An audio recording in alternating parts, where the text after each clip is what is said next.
Welcome to this edition of Thundering Herd Now. I'm Dave Wilson. Well, as the college basketball world focuses on Indianapolis this weekend, Thundering Herd head coach Dan D'Antoni is focused on the future and building on what he established in his first season as the Thundering Herd's head basketball coach. Now, D'Antoni and the Herd went 11-21 this year, 7-11 in Conference USA. But put that in a little bit of perspective. The 11-21 record tied the previous year's record, and Marshall won 3 more games in conference than it did the year before. Now, D'Antoni knows there's still a long way to go before Marshall can contend for a conference championship. I don't know if we got far enough along to say that we're on the sure path, this is the right way, and it's automatically going to happen. I don't think we got that far.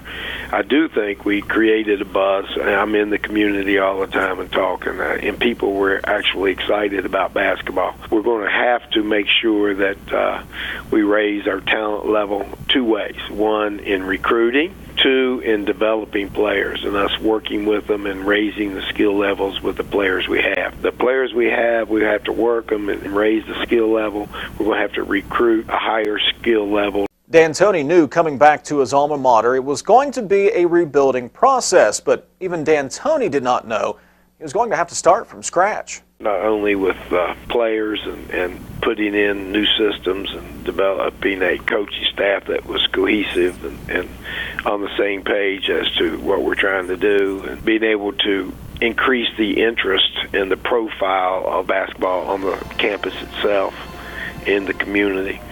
There were so many things that really, in my estimation or assessment, felt we were really lagging behind.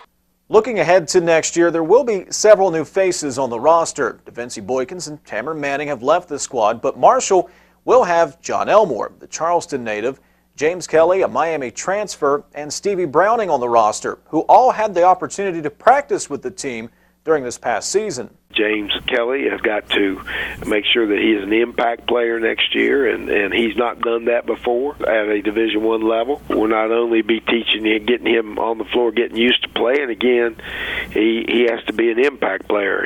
We did have 3 little West Virginia guards that will be playing. They're going to have to be able to step right in, and 2 of them are freshmen, and 1 of them is a junior transfer that played not at our level. So, we obviously got a lot of work to do, so we feel good about it. We feel like we can get it done, but there is a monumental task still ahead. And D'Antoni is not backing away from playing the Power 5 conferences in the non-conference portion of the schedule. Marshall reportedly has a deal in place to take on Tennessee next year. For Thundering Herd Now, I'm Dave Wilson.